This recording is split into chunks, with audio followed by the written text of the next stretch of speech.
আজকে অফিস শেষ করে হঠাৎ করেই প্ল্যান করে হাঁসের মাংস খাওয়ার জন্য চলে আসলাম আমরা সোনার বাংলা হোটেল অ্যান্ড রেস্টুরেন্টে। তো ভেতরে ঢোকার পর প্রথমে আমরা সবগুলো আইটেম চেক করতেছিলাম।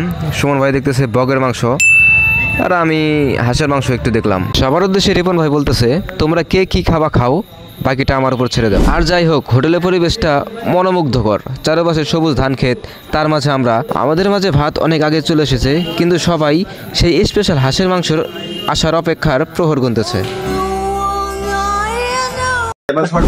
সাংবাদিক যদি বেশি বাড়িস তাহলে ইন্ডিয়া পাঠাতে। হাঁসের মাংস সময় মতো না পাওয়াতে আমার শ্রদ্ধেয় বড় ভাই আমাকে রীতিমতো একটি হুমকি দিয়ে দিল। যাই হোক, ভিডিও আমি করবই। অবশেষে তরকারি কাছে পেয়ে কোনো দিকে না তাকিয়ে সে খাওয়া শুরু করে দিয়েছে। ওরে মা, এদিকে দেখি সবাই খাওয়া শুরু করে দিয়েছে আর এদিকে আমি শুধু একা ভিডিও করে যাচ্ছি।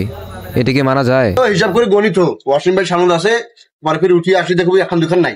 এই লোক তো খুব আজব লোক, এই এতগুলো খায় কেমনে? সবাই কত নিষ্ঠুর, আমাকে ভিডিও করতে লাগিয়ে দিয়ে সবাই চরম সুখে খাচ্ছে। অবশেষে 2 ঘন্টা ধরে খাওয়ার পর সবাই এখন প্রাকৃতিক হাওয়া গায়ে লাগাচ্ছে। আর হ্যাঁ, কেউ কারো পেটের দিকে নজর দেবে না। সবার তো অনেক ভিডিও নিলাম, এবার আমার একটা ভিডিও নেই। ও মা, আমাকে দেখি উল্টো দেখা যায়।